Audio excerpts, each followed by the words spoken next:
Hi, my name is James Wood. I'm a licensed real estate and mortgage broker in Colorado. Built out the CRM for myself and thought, I'll put it out there for anybody that likes it as well.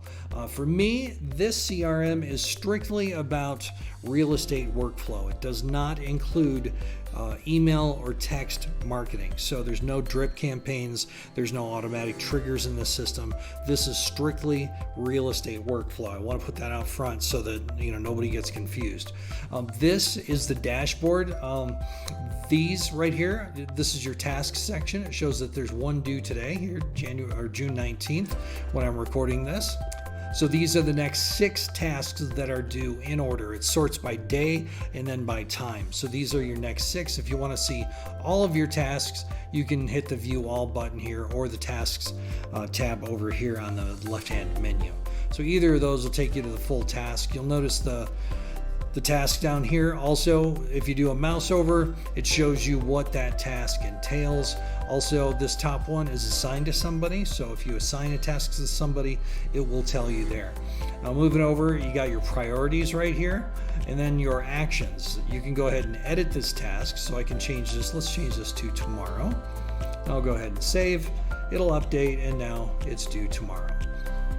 It's really that easy. You can change, I can make it a low priority, and let's see, I can assign it to Heather Morris. How about that? So let's do that. So I'm assigned to Heather Morris, and it's a low priority. So that's easy. You can also complete the task. If you complete it, the system will ask you if you want to do a follow-up. You can say yes. That's right there. So you just put in information about the task, when it's due. Let's make that one due tomorrow.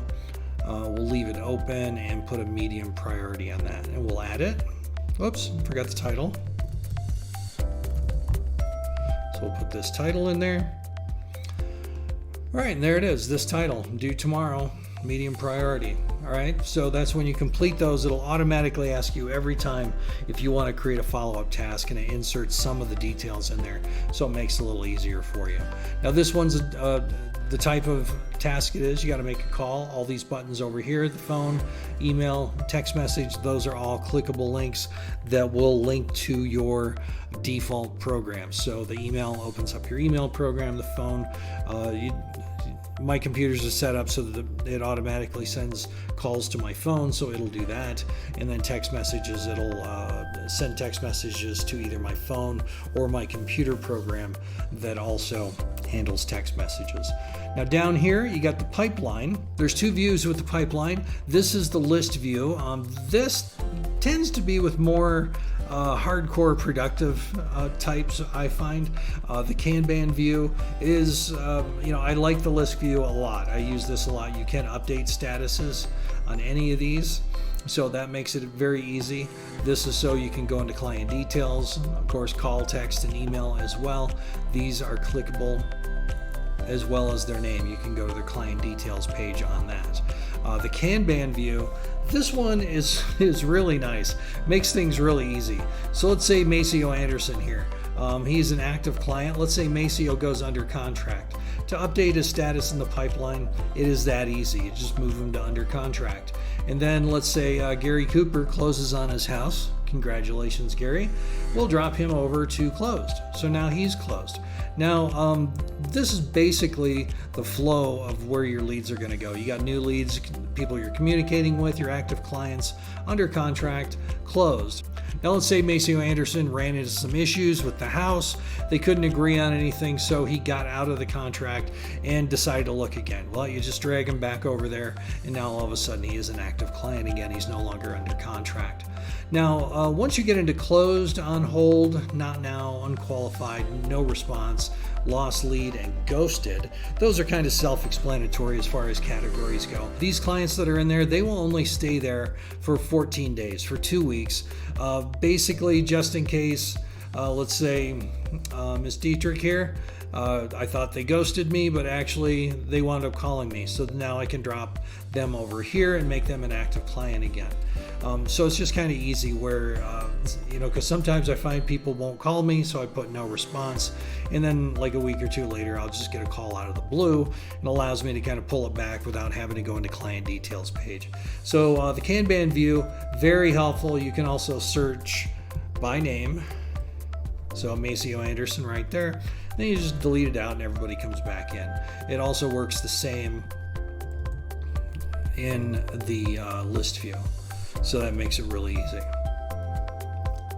Now at the top of the page, we got a log activity. Basically what this is, if something random falls out of the sky at you and you don't have a task for it, it kind of keeps you from having to create tasks or extra notes.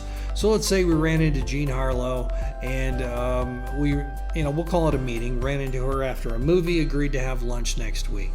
You can add it there and go ahead and log the event. So that makes that really easy to add just random things.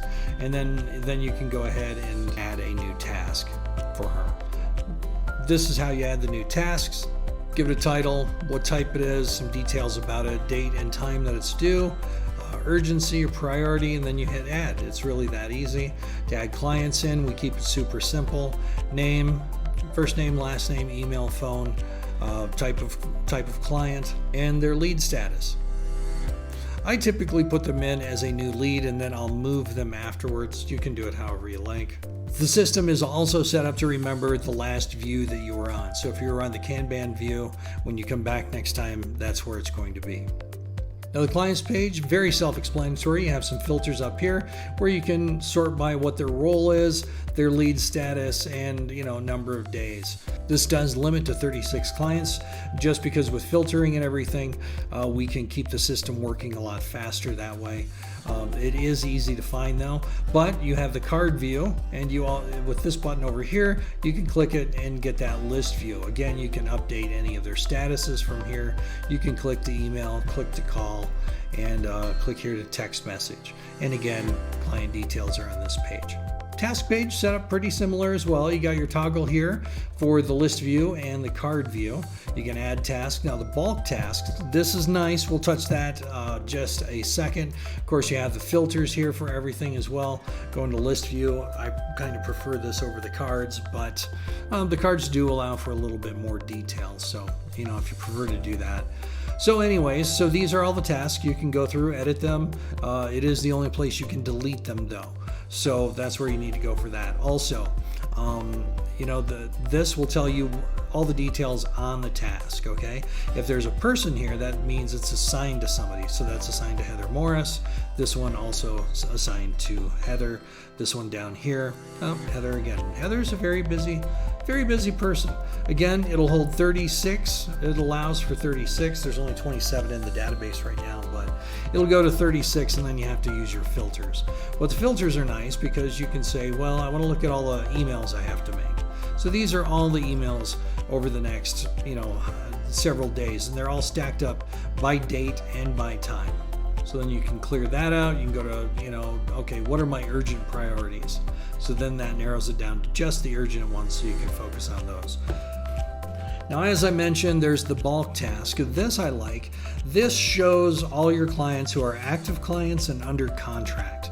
So what happens is, say Greta is a buyer. She goes under contract. So here's what we got. It is a list of all these things that you have to do while you're doing the contract. It makes it really easy to add this. So your earnest money, say that's due the 24th. Seller's property disclosures, we'll make that the 25th. Lead-based paint disclosure, yeah, let's do that the 25th as well. Just do all the disclosures. HOA documents, we do need to get those. Those usually take a little long. So let's give them until, let's say, the 7th. So then you can go, you just add all of these in, post-closing, closing date, everything. And then you just add tasks, and it adds a task for every one of those details. Your contacts page is very simple. You can do a text sort here for, let's say, Stewart. So Brian Stewart, so that you can sort for them that way. You can also sort by the different categories for contacts that we have in here. There is an other in case we don't have it. If you run into one that you use a lot, feel free to send me a message and I can most likely get it added. So, to add a contact, it's really simple. Company name, their first name, their last name, their email, phone, the contact type of business they have. Also, this right here can be assigned tasks. This is how you assign people tasks. So if you have a transaction coordinator you use a lot, you're going to want to put them in as a contact and make sure that that is checked and then hit add contact. So now when you go into a client's task, you can assign that person to that task in the system. So that's how that works. You can also edit any of their information, and if you have a contact you just no longer use anymore because they did something you didn't like, who knows, could be anything, you can go ahead and take them out of the database right there. Statistics and KPIs, we cover a lot of those. We have conversion rates going from lead to communicating, lead to client, communicating to active, all of those, the pipeline overview. So we have a lot of these. I hope they're helpful. If you find a KPI that's not there that you think could be helpful, just let me know and I'll get it set up. Now, two things I did want to cover really quick. Here in the client section, go back to the card view. The client section, you have this landing page generation. This is helpful for me. I don't know if you're going to use it. Let's say you have an open house and you're printing flyers. So just choose QR open house, create the landing page. This right here, this is where you copy the landing page. So then you click this and then this will take you to QR Code Monkey. I think this is one of the best places to do it. It allows you to put your logo into the QR code. It doesn't charge you anything, so that's just who I recommend. But anyways, so you copy the link, put the QR code on your showing sheet. Then when they scan it, they'll land here. As long as you have uploaded a logo, this will be your logo, not mine.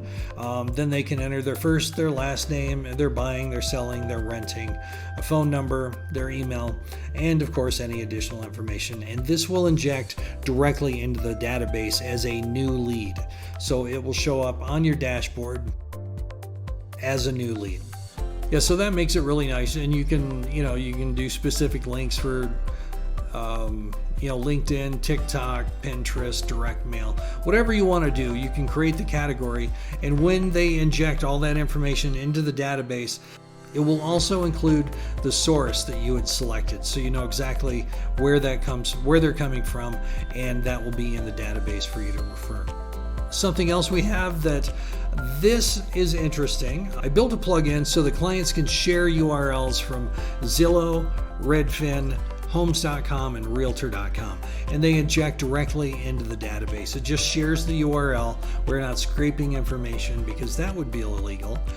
But it's really easy to deal with. It is a Chrome plugin. So you click that button to generate the configuration link. It gives you a link. So you copy it and it will send an email.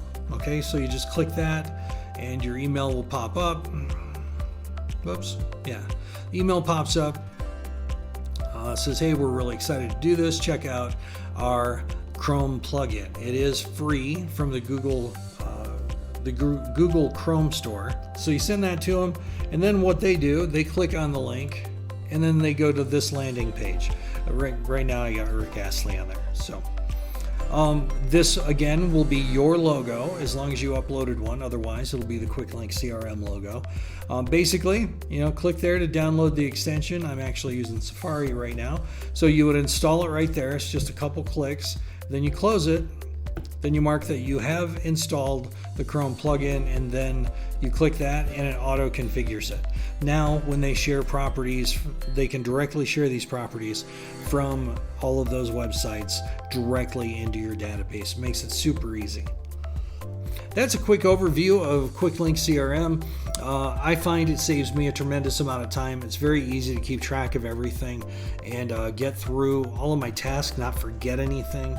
I hope it works the same for you. If you love it or you hate it, I'd love to hear your input. I know it does not have automation marketing on there right now, the drip campaigns and the text messaging. It is in the works. That part is extremely complicated. So kind of getting through that. I can set you up with your own versions of some fantastic software out there. Just involve a web hosting account so that we can set you up with your own domain and everything. And it will work remarkably well. If you have any questions, please comment or send me a message. Love to hear from you. Thanks for taking the time.